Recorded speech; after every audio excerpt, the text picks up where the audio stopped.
Hello friends, तो आज हम पढ़ते हैं हिस्ट्री और भारत थर्ड का चैप्टर 1, जिसका नाम है Mughal emperors and their early resistance, class 8। हमने इससे पीछे वाली वीडियो में पढ़ा था बाबर के बारे में, हुमायूं के बारे में, अकबर के बारे में, राणा सांगा के बारे में और दुर्गावती के बारे में। आज इस वीडियो में हम पढ़ेंगे महाराणा प्रताप के बारे में। The name of the great warrior Maharana Pratap, the pride of the Sisodia Rajput dynasty, who fought Akbar in spite of limited means till his last breath to save Mewar. Maharana Pratap ने अपने राज्य मेवाड़ को बचाने के लिए अकबर के साथ अपनी जो उन्होंने लास्ट सांसें ली थी ना, तब तक उन्होंने मतलब अपनी डेथ तक उन्होंने क्या अकबर के साथ बहुत ही बहादुरी से लड़ाई की। ये क्या थे? सिसोदिया राजपूत डायनेस्टी से थे महाराणा प्रताप। अब he refuse to submit to Akbar as a king. अब इन्होंने मना कर दिया था कि मैं अकबर को किंग नहीं मान सकता, मैं कभी भी अकबर को किंग नहीं मानूंगा। इस वजह से इन्होंने बहुत इनके साथ बैटल्स की। अब he is recorded in history for his bravery and immense patriotism. अब महाराणा प्रताप को हिस्ट्री में रिकॉर्ड किया गया है उनकी बहादुरी और उनकी देशभक्ति के लिए। He completely destroyed the perception of the invincibility of Mughals army and inspired all the Rajput kings to protect the country, religion and culture। तो इन्होंने क्या किया? इन्होंने जो मुगल्स थे, मुगल आर्मी को बिल्कुल डिस्ट्रॉय, उनकी फीलिंग्स को बिल्कुल डिस्ट्रॉय कर दिया कि वो कभी जीत ही नहीं सकते। उनको ख़त्म कर दिया मुगल आर्मी को। और जो राजपूत थे ना, उन किंग्स को बोला कि प्रोटेक्ट करो हमारी कंट्री को, रिलीजन को और कल्चर को। मुगल्स को बिल्कुल इन्होंने ख़त्म ही कर दिया, उनकी फीलिंग्स को बिल्कुल ख़त्म कर दिया इन्होंने कि वो कभी जीत ही नहीं सकते। His life is a saga of struggle. इनकी जो लाइफ है एक कथा है संघर्षों की। There was no rest for him. इनकी लाइफ में बिल्कुल रेस्ट का जो टाइम ही नहीं था इनके पास। महाराणा प्रताप का जन्म 9 मई 1540 एडी में कहाँ पर हुआ था? महाराणा उदय सिंह, इनके फादर का नाम है, कुंभल घर में हुआ था राजस्थान में। और इनकी मदर का नाम है जयवंताबाई संगोरा। इनका चाइल्डहुड का जो नेम है वो स्कीका है। बचपन में ही महाराणा प्रताप एक ब्रेव और डिटरमाइंड दृढ़ निश्चय व्यक्ति थे, बचपन से ही थे ये बिल्कुल। और ही वॉज ऑल्सो बहुत ही इंटरेस्टेड थे ये learning from general education to sports. इनको एजुकेशन से लेकर स्पोर्ट्स तक जो चीज़ें हैं, इनको सब चीज़ों को याद करने में बहुत इनका इंटरेस्ट था। एंड वेपन को बनाने में भी इनका बहुत इंटरेस्ट था, मतलब कि औजार को कैसे बनाए, सब सारी चीज़ों में बहुत इंटरेस्ट रखते थे। He gave more importance to respect and freedom than wealth. इसने ज़्यादा से ज़्यादा इंपॉर्टेंस किसको दिया? रिस्पेक्ट को और फ्रीडम, आज़ादी को, सम्मान और आज़ादी को बहुत इंपॉर्टेंस दिया इन्होंने। वेल्थ से, पैसे से ज़्यादा इंपॉर्टेंस इन्होंने सम्मान और आज़ादी को दिया। आफ्टर द इनके फादर की डेथ के बाद he was coronated at Gogunda on 28 February 1572 AD at the age of 32 की एज में महाराणा प्रताप को कोरोनेटेड, मतलब इनका तिलक किया गया, राज्य तिलक किया गया गोगुंडा में 28 फरवरी 1572 AD में। एट द एज ऑफ 32 की एज में जब इनकी फादर की डेथ होती है तो इनके ऊपर राज्य तिलक, मतलब इनको राजा बनाया जाता है 32 की एज में 28 फरवरी 1572 में। जो राजपूत किंग्स थे अजमेर के, बूंदी के, जयपुर के और अदर प्लेसेस के, वो अकबर के दोस्त थे। So, एक सच्चे situation was discouraging but he was not depressed. ये जो सिचुएशन थी ये डिस्करेजिंग थी, लेकिन जो महाराणा प्रताप है ये देखकर कि अकबर के दोस्त है, इससे वो डिप्रेस्ड नहीं होते हैं। ही कॉल्ड हिज मेन, ये अपने जो इनके मेन सरदार थे, चीफ प्रिंस मतलब सरदार थे, उनको बुलाते हैं और शपथ दिलवाते हैं इनको कि हम मेवाड़ को एक स्टेट बनाएंगे, इंडिपेंडेंट स्टेट, मतलब कि वहाँ पर किसी का राज्य ना हो, कोई उसके ऊपर कंट्रोल ना करे। हम मेवाड़ को एक ऐसा इंडिपेंडेंट स्टेट बनाएंगे। ये सारे के सारे उनके जो सरदार थे उनको बुलाया और उनसे शपथ दिलवाई। मेकिंग कुंभल घर और गोगुंडा को मेन सेंटर्स बनाएंगे यहाँ के। और ये डिक्लेयर करते हैं that he would have no rest, कि उनकी लाइफ में बिल्कुल भी वो रेस्ट नहीं लेंगे।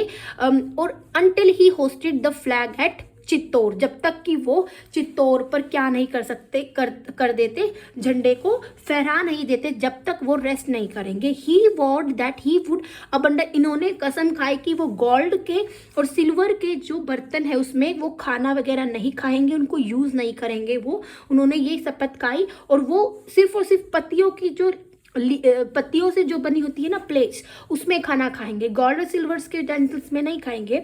और वो अपने बालों को भी नहीं कट करवाएंगे। And he would sleep on earth. All जो सरदार थे, जितने भी सरदार थे, उन्होंने शपथ ली उनके साथ। महाराणा प्रताप इंक्रीज इस अपनी पावर को वो इंक्रीज कर देते हैं while living in the hills by organising common peoples जो थे उनको ऑर्गेनाइज कर वो हिल्स में अपनी पावर को बहुत ज़्यादा क्या कर देते हैं, स्ट्रॉन्ग कर देते हैं। Picture of Maharana Pratap painted by Raja Ravi Varma ने इनकी पिक्चर जो पेंट की है महाराणा प्रताप की। अब बापा रावल जो है 8th सेंचुरी इस्टेब्लिश करते हैं Sisodia dynasty of Mewar, ruler of Sisodia dynasty of Mewar kingdom. Mewar में जो सिसोडिया डायनेस्टी थी उसको इस्टेब्लिश करते हैं बापा रावल 8th सेंचुरी में। अब Sisodia dynasty of Mewar kingdom के देखो रूलर्स, देखो पीरियड, हामी सिंह, क्षेत्रा सिंह, लखा सिंह, मोखल सिंह, राणा कुंभा, उदय सिंह फर्स्ट, राणा रायमल, राणा संगा, उदय सिंह सेकेंड, और महाराणा प्रताप 1572 से 1597 AD, जिसके बारे में हम पढ़ रहे हैं। अब इसके बाद देखो during the rule Maharana Pratap के रूल के टाइम पर जब ये राज्य कर रहे थे, राज्य पे जो है रूल कर रहे थे, तो Akbar kept most of Rajput kingdom. बहुत क्या था ना, जो ये राजपूत थे, ये राजपूत किंग थे, तो बहुत सारे जो राजपूत किंग्स थे ना, अकबर उनको अपने अंडर में रखता था, उनको as a part of diplomacy, इनकी कूटनीति की पार्ट के अंदर उनको क्या करता था, उनको ना अपने अंडर रखता कि मुझे सारी इंफॉर्मेशन मिल जाए क्या कुछ चल रहा है। तो उस टाइम पर महाराणा प्रताप के पास 2 ऑप्शंस थे। एक तो था कि accept the subjugation of the imperial, कि जो अकबर है ना, अकबर का जो कंट्रोल है उसको एक्सेप्ट कर ले कि अकबर राजा है, इसको एक्सेप्ट कर ले। या फिर दूसरा है क्रूअल एंड कनिंग अकबर और to struggle for the independence of India. चाहे दूसरा है, एक तो है कि अकबर के कंट्रोल को एक्सेप्ट कर ले, अकबर को राजा के तौर पर एक्सेप्ट कर ले, और दूसरा है कि आज़ादी दिलाने के लिए संघर्ष करे। तो वो सिंपल सी बात है, स्टार्टिंग में ही हमने पढ़ा था महाराणा प्रताप जो है अकबर को कभी भी किंग के तौर पर उन्होंने एक्सेप्ट नहीं किया, तो फर्स्ट को तो करेंगे ही नहीं, तो उन्होंने किसको एक्सेप्ट किया कि वो संघर्ष करेंगे। और वो तो उन्होंने, महाराणा प्रताप ने कैसा रास्ता सुना, संघर्ष के रास्ते को चूज किया। Akbar was afraid of Maharana Pratap. Akbar जो है महाराणा प्रताप की जो बहादुरी थी और उनकी बहादुरी से बहुत ही ज़्यादा वो क्या थे, डर गए थे अकबर। अब जो instead of directly attacking Maharana Pratap पर डायरेक्ट अटैक करने से उन्होंने क्या सोचा कि हम डायरेक्ट अटैक नहीं करेंगे। He made his relatives and Rajput around Mewar attack him. Akbar ने डायरेक्ट उनके ऊपर अटैक नहीं किया महाराणा प्रताप के ऊपर। उन्होंने जो सरदार बनाए हुए ना, इनके राजपूत जो सरदार थे, उनके जो राजपूत किंग्स थे जो उनके अंडर थे, उनको कहता है वो मेवाड़ को अटैक करो, मेवाड़ पर जाकर। अब Akbar tried several times to subdue, Maharana Pratap को हराने के लिए बहुत कोशिशें करते हैं अकबर। फॉर दिस अब क्या किसको भेजते हैं वो, ही ऑल्सो सेंड राजा मान सिंह ऑफ जयपुर कि वो जाए और महाराणा प्रताप से मिले, अकबर भेजते हैं।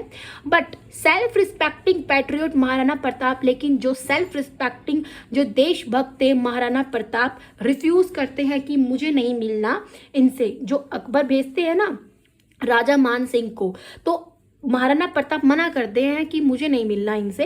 अब he was of opinion that, वो इस ओपिनियन के थे कि राजा मान सिंह है ना, हैड इस्टेब्लिश की, उन्होंने एक ऐसी रिलेशनशिप को इस्टेब्लिश किया है यावंश के साथ। उन्होंने अब ये मानते थे कि जो ये राजा मान सिंह है ना, जिसको अकबर ने बेचा है, इन्होंने क्या किया है, इन्होंने पैसों के लिए, प्रेस्टाइज के लिए क्या किया है, अपने रिलेशनशिप मतलब अपनी फ्रेंडशिप बनाई है लोगों के साथ, ये मानते थे।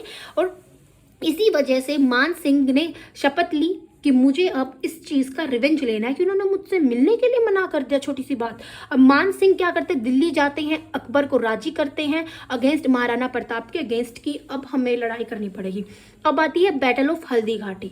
बैटल ऑफ हल्दी घाटी एक इमोर्टल सागा है इंडियन हिस्ट्री की। इंडियन हिस्ट्री की ये एक अनंत कथा है। Akbar fail to subdue Maharana Pratap despite several times. Akbar fail हो जाता है महाराणा प्रताप को हराने में, बहुत टाइम तक बहुत अटेम्प्ट्स करता है ये। Pratap had now feared that Akbar would, अब प्रताप को डर लग जाता है कि अकबर जब है ना कभी भी आके अटैक कर सकता है मेवाड़ पर फुल फोर्स, पूरी की पूरी फोर्स के साथ, और बहुत अच्छी फोर्स लेकर आएगा। तो यही होता है जो महाराणा प्रताप ने सोचा ना, एग्जैक्टली सेम ऐसा ही होता है। अकबर भेजता है राजा मान सिंह को और राणा रिबेलियस ब्रदर, राणा का जो महाराणा है ना उनका जो भाई था शक्ति सिंह, जो अटैक करता है मेवाड़ पर, तो इनको भेजता है अकबर। ये रहा हल्दी घाटी। अब देखो अकबर क्या चाहता है, मेवाड़ के जो यहाँ पर वैल्यूएबल मिनरल्स है ना, इनको अपने कंट्रोल में करना चाहता है Akbar, and the way through Mewar for trade. और इसी वजह से वो ट्रेड करना चाहता है मेवाड़ की हेल्प से, कि मेवाड़ से मैं ट्रेड करूंगा, मुझे बहुत पैसा कमाना है। अब अकबर ऑल्सो फिर अकबर डर चाहता है कि इफ राणा प्रताप वो सक्सेसफुल, अगर राणा प्रताप सक्सेसफुल हो जाता है, देन अगर जीत जाता है ना बैटल, तो और भी जो राजपूत किंगडम्स है उनको फॉलो करेंगे, जो मेरे अंडर में है, अब वो मुझे छोड़कर कहाँ चले जाएंगे, महाराणा प्रताप के पास चले जाएंगे। तो राणा प्रताप बिलीव करते हैं दैट इफ ही वो सक्सेसफुल, कि अगर वो उनकी एम में सक्सेसफुल हो जाएंगे तो राजपूत जो है कॉन्फिडेंस गेन कर लेंगे in him and they would also, कि अब सिंपल सी बात है, अगर महाराणा प्रताप जीत जाते हैं तो अकबर के अंडर में जो राजपूत किंग्स थे वो वहां से हट कर किनके पास चले जाएंगे, उनके साथ सहयोग करना लग जाएंगे महाराणा प्रताप के साथ। तो अकबर को इस बात का डर था। हेर महाराणा प्रताप ऑल्सो रिच हल्दी घाटी पहुंचते हैं अपनी आर्मी के साथ। 18 जून 1576 एडी में एक बैटल होती है हल्दी घाटी में। प्रताप के साथ कौन था, प्रताप को कंपनी, मतलब इनके साथ किसकी कंपनी थी, रावत किशनदास की, भीम सिंह दोहिया की, रामदास मेदाटिया, भामाशाह, झालामान एंड भील सरदार, जो भील का सरदार था राणा पुंजा एटसेट्रा, इनके साथ थे। और जो भील्स थे ना प्रेजेंट विद एरोज, वो एरोज के साथ, तीर बाजियों के साथ क्या थी, प्रेजेंट थे वहां पर at the entrance valley of Chandawal. Chandawal की जो एंटर करने वाली वैली है ना, वहां पर वो अपने तीरों के साथ प्रेजेंट थे भील्स। और जो डिसेंडेंट थे अफगान रूलर शेरशाह सूरी के जो डिसेंडेंट थे, वंशज थे, वो हकीम खान सूर इनकी आर्मी में थे। अब ही वॉज अपॉइंटेड, अब उनको अपॉइंट किया जाता है कमांडर, आर्मी का कमांडर। और एक खतरनाक भयंकर जो बैटल है दो आर्मीज के बीच में होती है हल्दी घाटी में। Mughal army became disillusioned by Maharana Pratap indomitable courage enthusiasm for his army. अब जो मुगल आर्मी है वो क्या हो जाती है, मोह भंग हो जाती है। कैसे, महाराणा प्रताप उनको भंग कर देते हैं और उनको ऐसे दिखा देते हैं मुगल्स को कि वो अब जीत ही नहीं सकते, उनके लिए जीतना इम्पॉसिबल है।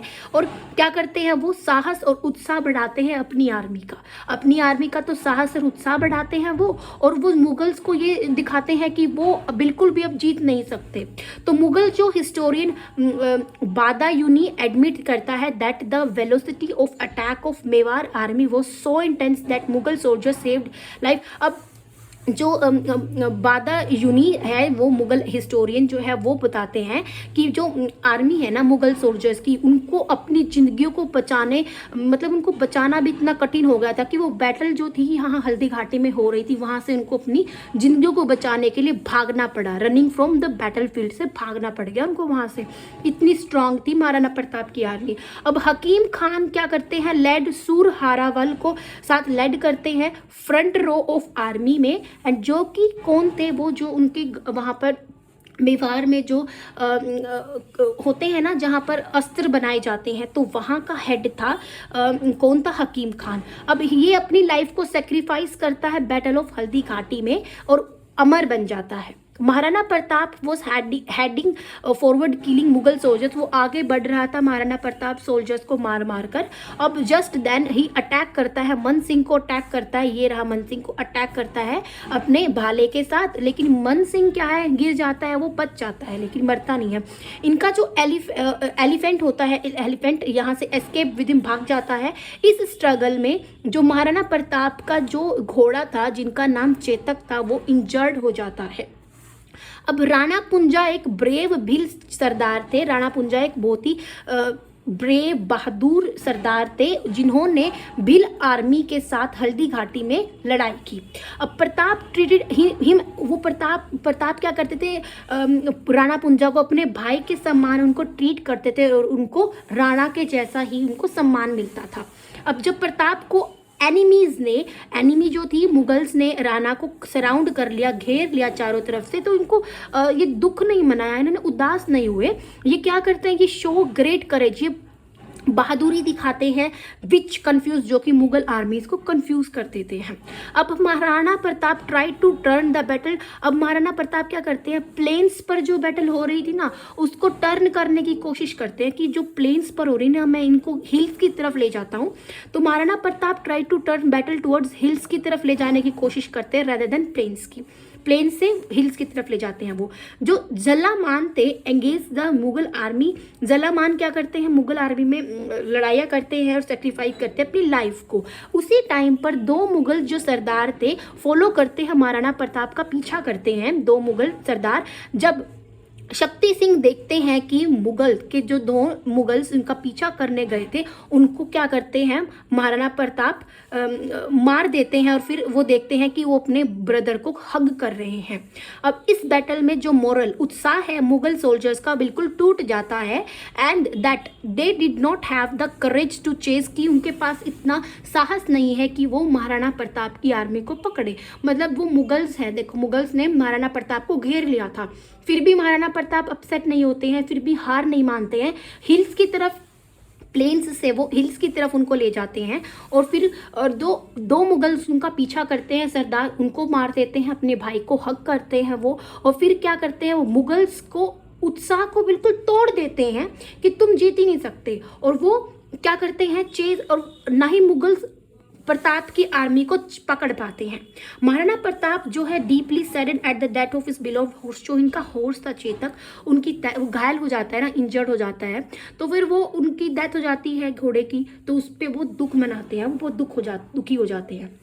अब platform build in Chetak memory, Chetak की मेमोरी के लिए एक प्लेटफॉर्म जो है बिल्ड किया गया है स्टिल, जो कि उनकी जो लॉयल्टी थी, जो वो लॉयल्टी दिखा रहे थे, जो घोड़ा था उनका, जो महाराणा प्रताप के लिए टुवर्ड्स लॉयल्टी दिखा रहे थे, उसके लिए उनका जो है चेतक की मेमोरी में वहाँ पर एक प्लेटफॉर्म बनाया गया है। अब consequences of battle of Haldi घाटी के जो परिस्थितियाँ वो क्या रही।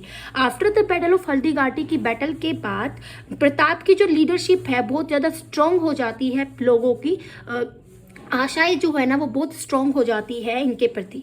अब Pratap has become famous as Veer Shiromani के नाम से प्रताप बहुत फेमस हो जाते हैं। Poets began to write about Maharana Pratap की बहादुरी के बारे में, पोइट्स बहुत कुछ लिखते हैं।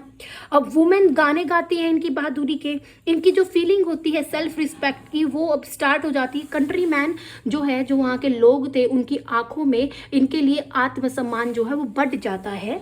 People were freed from the shackles of slavery. अब पीपल जो थे ना, जो दास बने हुए थे, नौकर बने हुए थे, उनसे ये आज़ाद करा देते हैं उन लोगों को, एंड स्टार्टेड, और वो सारे लोग अब आज़ादी के लिए सपने लेना शुरू करते हैं।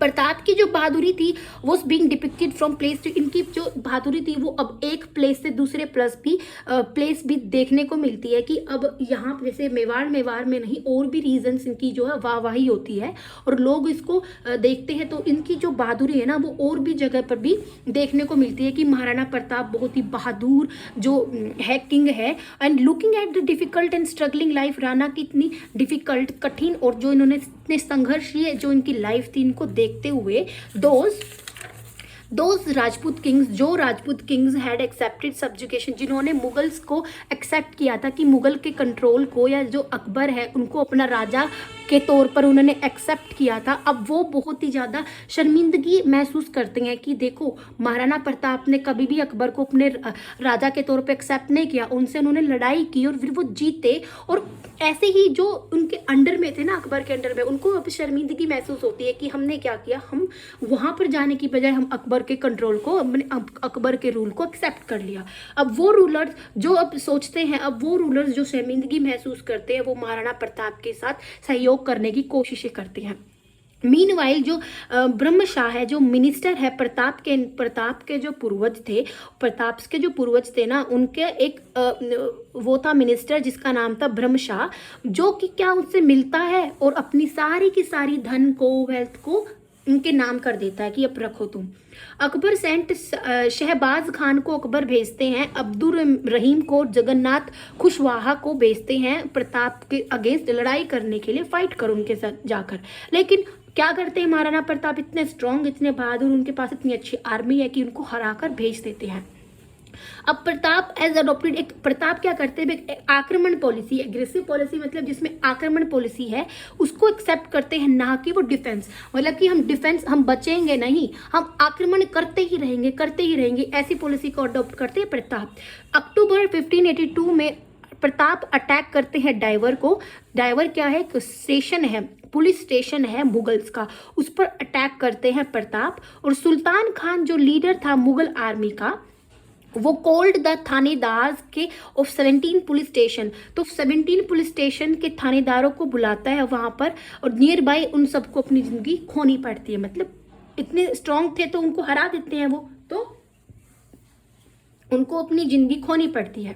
ड्यू टू दिस, इसी वजह से जो मुगल आर्मी है उनको भागना पड़ता है वहां से। इसके बाद प्रताप कंट्रोल करता है all the near by Mughal police stations, वहां के जितने भी मुगल्स के पुलिस स्टेशंस थे ना। अब देखो क्या था यहाँ पे, सुल्तान खान जो मुगल आर्मी के लीडर थे, वो क्या करते हैं, वहाँ पे जितने भी 17 पुलिस स्टेशन थे उनके थानेदार को बुलाते हैं कि लड़ो, और वो थानेदारों को हरा देते हैं। तो अब सारे के सारे पुलिस स्टेशन मोस्टली जो है अपने कंट्रोल में ले लेते हैं महाराणा प्रताप, एंड इंक्लूडिंग कुंभल घर को भी ले लेते हैं, अपने जो कुंभल घर का पुलिस स्टेशन था उसको भी अपने कंट्रोल में कर लेते हैं।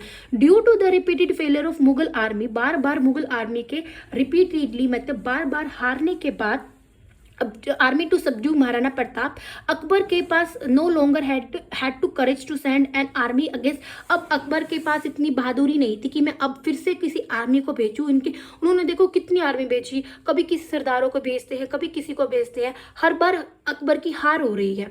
अब अकबर के पास कोई और नहीं है जिसको वो भेज सके, बहादुर, ऐसे कोई बहादुर नहीं है जो उनको उनके अगेंस्ट लड़ाई करने के लिए भेजे अकबर। अब प्रताप मेड श्रवण, अब प्रताप क्या करते हैं, चावंद को कैपिटल बनाते हैं और स्टार्ट ऑर्गेनाइजिंग नेबरिंग रूलर्स को भी ऑर्गेनाइज करना शुरू करते हैं। अब ग्रेजुअली जो राजपूत किंग्स हैं स्टार्ट करते हैं कोऑपरेटिंग विद महाराणा प्रताप। जो राजपूत किंग्स थे जो मुगल के कंट्रोल में थे या फिर अकबर के कंट्रोल में थे ना, अब वो महाराणा प्रताप के साथ सहयोग करना शुरू करते हैं, उनसे मिलते हैं, उनके साथ रहते हैं। अब वो Maharana Pratap under his aggressive policy जो थी, इनकी आक्रमण करने वाली जो पॉलिसी थी, रिकवर्ड द फोर्ट्स। उस देखो इनके फादर जो थे ना, जिनका नाम था महाराणा उदय सिंह, वो अकबर से हार जाते हैं और वो अपने जो किले थे ना वो अकबर के कंट्रोल में आ जाते हैं। अब महाराणा प्रताप की जो एग्रेसिव पॉलिसी थी उनकी हेल्प से वो फोर्ट्स जो अकबर के कंट्रोल में थे ना, अब वो फोर्ट्स को वापस ले लेते हैं इनके फादर के जो फोर्ट्स थे। तो the forts which his father Maharana Uday Singh had lost to Akbar, वो वापस उनको अपने कब्जे में कर लेते हैं। While fighting with the Mughal army के साथ फाइट करते करते फॉर 25 ईयर्स तक एंड नॉट गेटिंग रेस्ट नहीं लेते वो बिल्कुल भी, ड्यू टू एक्सेसिव स्ट्रगल, क्योंकि इतना स्ट्रगल था इनकी लाइफ में, इतना संघर्ष था कि उन्होंने रेस्ट भी नहीं लिया। महाराणा प्रताप की जो बॉडी थी ना हैड बिकेम डिलापिटेटेड, मतलब कि उनकी जो बॉडी थी ना उबड़ खाबड़ हो जाती है, क्योंकि उन्होंने अपनी लाइफ में रेस्ट ही नहीं लिया। उन्होंने संघर्ष पे संघर्ष, लड़ाइयों पे लड़ाई, इतनी बहादुरी दिखाई है लोगों में कि बहुत ज़्यादा इन्होंने लोगों की हेल्प की है। तो उनकी जो बॉडी थी ना वो, उनकी सिचुएशन बहुत ख़राब हो रही थी, कंडीशन बहुत ख़राब हो रही थी, तो उनकी जो बॉडी है वो उबड़ खाबड़ हो रही थी। तो ही इन्होंने अपनी लास्ट सांसें जो है 19 जनवरी 1597 में ली, और किस एज पर, 57 की एज पर इन्होंने अपनी लास्ट सांसें ली। इवन टुडे आज भी जो खंडर है इनके पैलेसिस के, जो पैलेसिस थे इनके, जो एंड जो हवेली थी ब्रह्मशाह की, can be seen in Chavand. Chavand में उनकी जो खंडर है ब्रह्मशाह की जो हवेली है उसको देखा जा सकता है आज भी। अब there is a memorial site for Pratap के लिए एक यादगार साइट भी है बदौली विलेज, चावंड के आसपास वाले रीजन में, वहाँ पर बदौली विलेज में इनके लिए कुछ यादगार साइट्स भी है। अब हम पढ़ते हैं ideal personality of Maharana Pratap की, जो आदर्शों वाली जो पर्सनैलिटी थी। Maharana Pratap was loved by public due to his personality. अब महाराणा प्रताप को जो सारी की सारी पब्लिक थी वो उनको बहुत प्यार करने लग गई थी इनकी पर्सनैलिटी की वजह से। इन्होंने जो बहादुरी से लड़ाइयाँ की है, इन्होंने जो लोगों को एकता के धागे में बांटा है, जो इन्होंने जो वहाँ की बुराइयाँ थी उनको ख़त्म किया, तो लोगों के मन में इनके प्रति प्यार जो है उमड़ता रहा। Pratap give affection like a father to the families of heroes who died in war. अब प्रताप जैसे एक फादर की तरह, जो लोग वॉर्स में जाते हैं और वो मर जाते हैं, अपनी लाइफ को सेक्रीफाइस करते हैं, तो उनकी फैमिली को वो एक फादर की तरह संभालते हैं। कि प्रताप जो है अफेक्शन मतलब प्यार देते हैं, फादर मतलब एक पिता की तरह वो उन फैमिलीज के हीरोज को जो वॉर्स में मर गए हैं ना, उनको एक पिता के समान उनको प्यार करते हैं, वो प्यार अफेक्शन करते हैं। Pratap return the impression Mughal women safely. जो मुगल वुमेन्स थी जिनको बंदी बनाया गया था उनको वो सही सेफली तरीके से उनको रिटर्न कर देता है and gave the message of women right and protection. Women की राइट्स और उनके रिस्पेक्ट और उनकी सम्मान और उनकी सुरक्षा का ये क्या करते हैं, एक मैसेज देते हैं लोगों को। ये डेवलप करते हैं techniques of environment protection. Environment को, वातावरण को कैसे प्रोटेक्ट किया जा सकता है उसकी ये टेक्निक्स बताते हैं।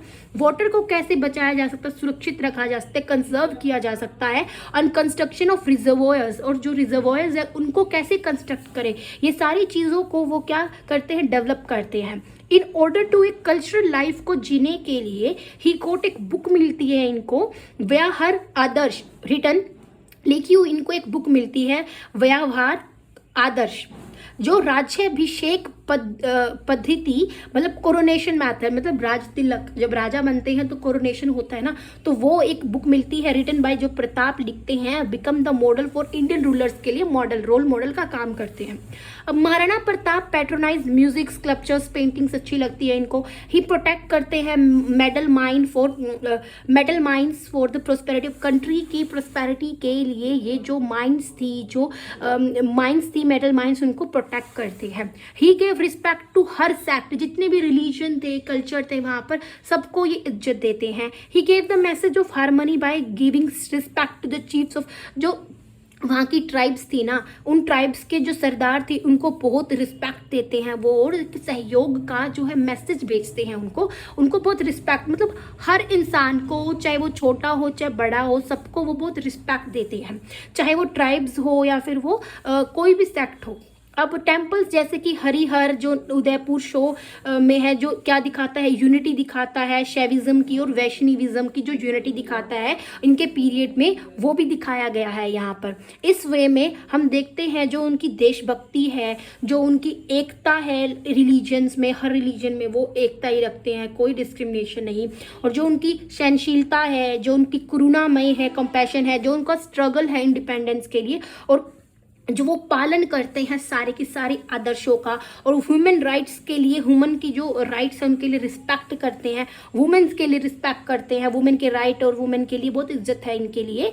एनवायरनमेंट और वाटर को कैसे कंजर्व किया जा सके, और जो लोगों को रिस्पेक्ट देते हैं, ये सारे के सारे एविडेंसेस है उनकी महानता की। तो किनकी महानता के, महाराणा प्रताप की महानता के सारे एग्जाम्पल्स हैं। अब हम पढ़ते हैं जहांगीर के बारे में। 1605 से 1627 इनका टाइम है। अकबर की डेथ के बाद 1605 में सालीम जो है, इनका नाम सालीम था, असेंडेड करते हैं थ्रोन, इस जहांगीर के नाम से वो थ्रोन पर बैठते हैं, गद्दी को संभालते हैं। ये ना नेचर से लग्जरियस थे, मतलब कि बहुत खर्चीलू थे और बहुत ज़्यादा ये लग्जरियस, बहुत अमीर थे। अब इनकी जो रॉयल हरम क्या होती है, हरम जहाँ पर मुस्लिम्स जो है उनकी बहुत सारी वाइफ होती है। तो एक जो है किंग, उनकी बहुत सारी 15-15, 20-20, 25-25, 100-100, 200-200 ऐसे उनकी पत्नियां होती है। तो हरम में रखी जाती है वो। एंड हेड उनकी कितनी थी, 20 वाइफ्स थी इनकी।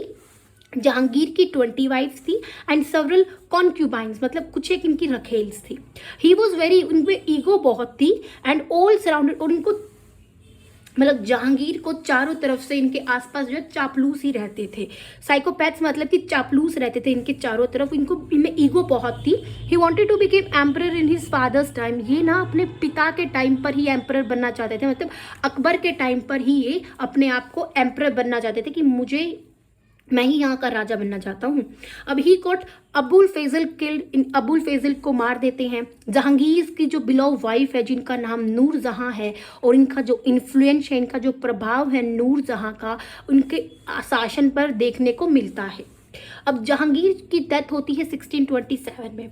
ये क्या करते हैं, जो 5th सिख गुरु थे, गुरु अर्जुन को मरवा देते हैं। मतलब आफ्टर दैट जो सन है अर्जुन देव के जो सन बेटा है इनका जो, और जो 6th गुरु है, 5th के बाद जो 6th गुरु है सिखों का, जिनका नाम है हरगोबिंद सिंह, ऑर्गेनाइज करते हैं the Sikh as a military power, कि सिखों को एक मिलिट्री पावर के तौर पर ये ऑर्गेनाइज करते हैं। 5th पढ़ते हैं हम शाहजहाँ के बारे में। 1627 से 1658 तक का इनका टाइम है। अब जहांगीर के जो सन है, इनका जो बेटा है, अकबर का बेटा जहांगीर का बेटा शाहजहाँ असेंडेड द थ्रोन, तो 1628 में थ्रोन संभालते हैं, वो गद्दी संभालते हैं। ये एक बहुत ही ambitious and had revolted during, इनके फादर के टाइम पर भी इन्होंने बहुत विरोध किया है कि मुझे यहाँ का राजा बनना है। देखो, अकबर के टाइम पर ये चाहते थे कि मैं अपने फादर के टाइम पर राजा बनूं। अब शाहजहाँ भी यही चाहते हैं जहांगीर के टाइम पर कि मुझे भी राजा बनना था। स्टार्टिंग से ही इनको भी ऐसे ही। शाहजहाँ लैक्ड टॉलरेंस, शाहजहाँ में सहनशीलता नहीं थी। ही रिलीजियसली एडहर्ड टू इस्लाम कस्टम, देखो ये मुस्लिम्स थे, और मुस्लिम्स का रिलीजन कौन सा होता है उनका धर्म इस्लाम होता है। तो ये जो है इस्लाम कस्टम्स में बहुत ज़्यादा बिलीव करते थे, पालन करते थे उनका। इन हिज टाइम, इनके टाइम पर जो टेम्पल्स थे बनारस में, प्रयाग में, कश्मीर में, गुजरात में, सबको इन्होंने तोड़वा दिया, ख़त्म करवा दिया। राजा जशवंत सिंह जो है जोधपुर के, और राजा जय सिंह जो है जयपुर के, वो इनके मनसबदार थे। ही डिडंट रिमूव, इन्होंने हिंदू को इनकी पोजीशन से रिमूव नहीं किया। जैसे हिंदूज को भी अब हाई पोजीशंस पे वो किया जाने लग गया, मतलब इतनी हाई पर नहीं, लेकिन जो इनकी पोजीशंस थी ना हिंदूज को, उन्होंने क्या किया, उनको हटाया नहीं, लेकिन उन्होंने इनको ज़्यादा हाई पोजीशन भी नहीं दिया। देखो, जिस पोजीशन पे थे ना ये, उनको वहीं पर रखा, उनसे बड़ी पोजीशन पे उनको जाने नहीं दिया। अब 1657 में शाहजहाँ जो बीमार हो जाते हैं, ड्यू टू विच जिसकी वजह से जो वॉर है सक्सेशन का स्टार्टेड अमंग, इनके 4 बेटे थे। अब ये बीमार हो जाते हैं तो सबको लगता है कि इनकी डेथ होने वाली है। इनके 4 बेटे थे, एक का नाम था दारा, एक का नाम था सुहजा, तीसरे का नाम था मुराद, और चौथे का नाम था औरंगजेब। अब ये 4 इनके बेटे थे, इनमें लड़ाइयाँ होने शुरू हो जाती है कि कौन इनके बाद राजा बनेगा, इनके पापा के बाद, मतलब इनके पिता के बाद, शाहजहाँ के बाद कौन राजा बनेगा। चारों में लड़ाई हो गई, लेकिन जो शाहजहाँ थे वो किसको बनाना चाहते थे, दारा शिकोह को वो थ्रोन पर बिठाना चाहते थे, क्योंकि वो बहुत ही मतलब जेनरियस था और रिलीजियस टॉलरेंट, मतलब इंटेलिजेंट टाइप का, थोड़ा ब्रेव जो था ना वो था दारा शिकोह। इस वजह से ये इनको बनाना चाहते थे राजा वहाँ का। लेकिन क्या हुआ, ये इन्होंने ट्रांसलेट किया है उपनिषद को पर्शियन लैंग्वेज में, लेकिन जो औरंगजेब है वो क्या करता है, अपने तीनों भाइयों को हराकर मार देता है, अपने पिताजी को और प्रिजन में, जेल में बंद कर देता है, और वहाँ का एम्परर बनता है। देखो, ये चाहते थे, शाहजहाँ चाहते थे इसको राजा बनाना, लेकिन क्या किया औरंगजेब ने, इसको और इनको तीनों को हराकर मार दिया, और इनके पिता को जेल में डाल दिया। वहाँ के एम्परर बन गए, राजा बन गए वहाँ के। अब 6th है औरंगजेब के बारे में, जिन्होंने गद्दी को छीना। अब औरंगजेब बिकम एम्परर बनते हैं 1658 में bye winning the war of succession के वॉर को जीत कर, जो था ना कि शाहजहाँ के बाद कौन बनेगा, उसको जीत कर इन्होंने राजा बनते हैं और अपने पिताजी को, इनके फादर को इम्प्रीजनिंग मतलब जेल में बंद करवा देते हैं। ये एक स्टॉन्च सुन्नी मुस्लिम, एक पूरा कट्टर हम कह सकते हैं ना, एक मुस्लिम थे। He reversed Akbar tolerance religious policy, जो अकबर ने पॉलिसीज इस्टेब्लिश मतलब बंद नहीं करवाई थी पॉलिसीज, जैसे टैक्स को किया था, पिलग्रिमेज को किया था, इन्होंने वापस से सारी की सारी इन्होंने ठीक कर दी, वापस से इनको रिवर्स किया, मतलब वापस से इन्होंने सारी की सारी को। अब देखो राजपूत फ्रेंडली पॉलिसी री इम्पोज्ड द, अब क्या करते हैं वो वापस से पिलग्रिमेज को री इम्पोज करते हैं, मतलब जो वो यात्रा थी जो उनको वो इम्पोज करते हैं। जजिया टैक्स, जिसमें टैक्स पे करते थे नॉन मुस्लिम रूलर्स को, वो वापस अकबर ने बंद करवाया था, इन्होंने वापस से इनको शुरू करवा दिया। अब जो हिंदूज थे इसमें, शाहजहां ने उनको रिमूव नहीं किया था ना पोजीशन से, इन्होंने सारे हिंदूज को हाई पोजीशन से रिमूव कर दिया कि अब कोई हिंदू पोजीशन पे नहीं होगा, कोई भी पोस्ट होल्ड नहीं करेगा। इन्होंने क्या किया, रिलीजियस फेयर्स को प्रोहिबिट करवा दिया, बंद करवा दिया, जो वहाँ पर फेयर मेले लगते थे उनको भी बंद करवा दिया, और टेम्पल्स को तोड़ दिया, बनारस के मथुरा के टेम्पल्स को तोड़कर वहाँ पर क्या बनवा दिए, मस्जिदें बनवा दिए, मॉस्क्यू बनवा दिए, जिसकी वजह से रिवोल्ट शुरू हो जाता है। जट्स में, सतनाम्स में, मराठास, राजपूत सिख्स, बुंदेल्स में जो है विरोध शुरू हो जाता है। ही किल, इन्होंने सिख गुरु तेग बहादुर को भी, सिख जो इनके 9th गुरु थे सिख के, उनको भी मरवा दिया। इनकी जो पॉलिसीज थे, इनके जो एक्शंस थे, इनकी वजह से ये जो मुगल डायनेस्टी है उसका डिक्लाइन शुरू हो जाता है, वो ख़त्म होनी शुरू हो जाती है, क्योंकि इनकी जो इन्होंने पॉलिसीज़ को अडॉप्ट किया, लोगों के मन में जो असंतोष की भावना हो जाती है, लोग जो है औरंगजेब से नफरत करने शुरू कर देते हैं, नॉन मुस्लिम्स जो हैं। तो इस वजह से वो क्या होता है ना कि इनकी जो पॉलिसीज़ थी, इनके जो एक्शंस थे, उन्हीं की वजह से ये मुगल डायनेस्टी जो है ख़त्म होनी शुरू हो जाती है। And Mughal empire disintegrated with, इनकी डेथ के बाद जो मुगल एम्पायर था, मुगल साम्राज्य था, वो डिसइंटीग्रेटेड, टूटना शुरू हो जाता है 1707 AD में। अब ऑल्दो जो मुगल है वो कंटिन्यू करते हैं, रूल करते हैं। कब तक करते हैं वो रूल? 1857 में क्या था, 1857 में रिवोल्ट हुआ था, रेवोल्यूशन ऑफ 1857, एक बहुत ही इंपॉर्टेंट रेवोल्यूशन है ये। तो यहाँ तक वो कंट्रोल करते हैं। 1707 में इनका जो है डेथ हो जाती है, यहाँ तक वो कंट्रोल करते हैं। इनकी जो पावर है remain confined to Delhi only, इनकी जो पावर थी ना वो सिर्फ दिल्ली तक ही थी। अब जो सब्सिक्वेंट 11 मुगल रूलर्स थे जो इनके बाद, अभी मैंने पढ़ा था ना स्टार्टिंग में कि इनके बाद 11 जो और भी रूलर्स आएंगे वो बहुत ही ज़्यादा वीक थे, कोई इतना स्ट्रॉन्ग नहीं था। लास्ट थे ये औरंगजेब, इनके बाद 11 रूलर्स आए, सबके सब वीक। जो मराठास थे emerge as a power, India में पावर किसकी आती है इनके बाद? मराठास की, इन 18th सेंचुरी, और डोमिनेट करते हैं दिल्ली को बहुत सारे ईयर्स तक। तो ये हमारा जो चैप्टर है Mughal emperors and their early resistance खत्म होता है। थोड़े से हम इनके जो फिलिंग द ब्लैंक्स है वो हम देखते हैं क्या था। जो बैटल ऑफ हल्दीघाटी हुई थी, महाराणा प्रताप किस भील सरदार थे, उसमें भील सरदार का क्या नाम था जो इनकी हेल्प कर रहे थे? राणा पुंजा इनकी हेल्प कर रहे थे। दुर्गावती जो थी रूलर थी वो गोंडवाना की। महाराणा प्रताप ने छावंड को अपनी कैपिटल बनाया था। मुगल केम टू इंडिया में आते हैं सेंट्रल एशिया से। फेमस सिसोदिया डायनेस्टी राजस्थान की फाउंड की जाती है बापा रावल के द्वारा। अब मैच है देखो, जो लास्ट हिंदू एम्परर थे दिल्ली के वो हेमचंद्र विक्रमादित्य थे, हेमू, जिनको हराया गया था सेकेंड बैटल ऑफ पानीपत में अकबर के द्वारा। अब फोर्ट ऑफ कालिंजर में रानी दुर्गावती। जजिया टैक्स देखो अकबर ने क्या किया था, उसको बंद करवाया था, लेकिन अकबर ने बंद करवाया था और औरंगजेब ने इसको वापस से शुरू कर दिया था। तो यहाँ अकबर है नहीं, तो औरंगजेब ने इनको वापस से शुरू किया था, अकबर ने जो बंद करवाया था। बैटल ऑफ खनवा रणसंगा फोर्ट करते हैं। तो ये हमारा जो चैप्टर है वो आज कंप्लीट हो गया है, Mughal emperors and their early resistance, जो उनके साथ बहुत विरोध हुए थे। चैनल को सब्सक्राइब करना ना भूलिए, वीडियो को लाइक और शेयर जरूर करें। Thank you.